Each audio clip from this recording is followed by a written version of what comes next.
In the early morning hours of July 16, 1945, a small group of scientists, led by the enigmatic J. Robert Oppenheimer, stood in the desert of New Mexico, eagerly awaiting the culmination of years of hard work. As the countdown began, a palpable tension filled the air. Oppenheimer, often described as a man of paradoxes, was both anxious and resolute. He knew the profound implications of what was about to unfold. Born on April 22, 1904, in New York City, Oppenheimer was raised in a well-to-do family, fostering a love for science and literature from a young age. His brilliant mind and intense curiosity earned him a scholarship to Harvard, where he thrived under the mentorship of eminent physicists. However, it was in Europe, particularly at the University of Göttingen, where Oppenheimer's passion for theoretical physics flourished. There, he interacted with luminaries such as Niels Bohr and Max Born, forging friendships that would shape his future. In 1929, Oppenheimer returned to the United States, determined to contribute to the scientific community. His intellect and charismatic demeanor made him a sought-after professor at the University of California, Berkeley. Though he faced challenges due to his unconventional lifestyle and left-leaning political views, his brilliance overshadowed any prejudice. As World War II erupted, the scientific world became entangled in the war effort.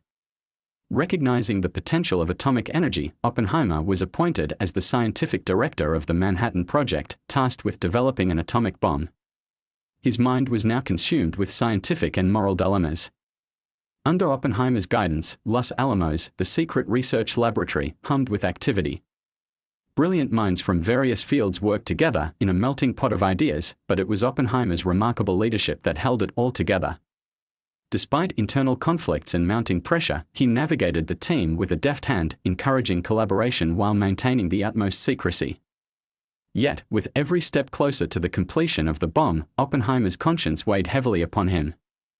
The potential consequences of unleashing such destruction upon humanity haunted his thoughts. In his private moments, he sought solace in literature and poetry, often turning to the Bhagavad Gita and quoting the line, "Now I am become death, the destroyer of worlds." July 16, 1945, marked the culmination of the Manhattan Project with the successful detonation of the first atomic bomb, codenamed Trinity. Oppenheimer stood in awe as the blinding light illuminated the sky, realizing the power he had harnessed. It was a bittersweet victory. With the war's end, Oppenheimer faced conflicting emotions. While relieved that the devastating conflict was over, he was also aware that the atomic bomb had changed the course of history. As the scientific community celebrated the achievement, he couldn't shake the weight of moral responsibility. In the post-war era, Oppenheimer's life took an unexpected turn. The rising tensions between the United States and the Soviet Union led to a fervent anti-communist sentiment. Oppenheimer's past associations with leftist groups and individuals came under scrutiny. Accusations of his communist sympathies brought him before the Atomic Energy Commission for a security hearing in 1954. The hearings were a tumultuous affair, with Oppenheimer defending himself against charges of disloyalty. Despite numerous character witnesses attesting to his integrity, his security clearance was revoked. The ordeal left a profound impact on Oppenheimer, and he withdrew from active scientific pursuits, choosing instead to immerse himself in academia. At Princeton University, Oppenheimer found solace in teaching and continued his research in astrophysics. He poured himself into nurturing young minds, instilling in them a passion for science and a sense of ethical responsibility.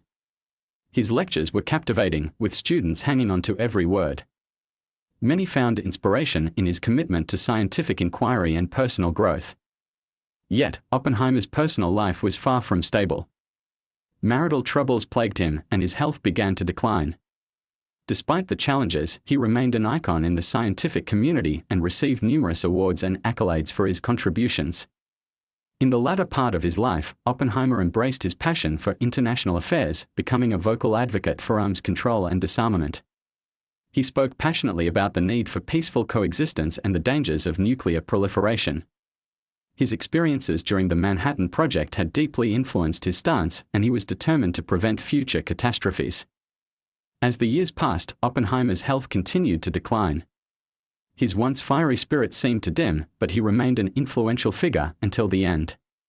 On February 18, 1967, at the age of 62, J. Robert Oppenheimer passed away, leaving behind a legacy that continues to be a subject of debate and fascination. In death, as in life, Oppenheimer remained an enigma, an intellectual giant with a troubled conscience. His contributions to science and the world were undeniable, yet the shadow of the atomic bomb loomed large over his legacy. Robert Oppenheimer's life was a testament to the complexity of human nature, the interplay of brilliance and fallibility, and the profound impact that individuals can have on the course of history. His story serves as a reminder of the moral dilemmas that come with scientific advancements and the responsibility that lies with those who dare to push the boundaries of knowledge.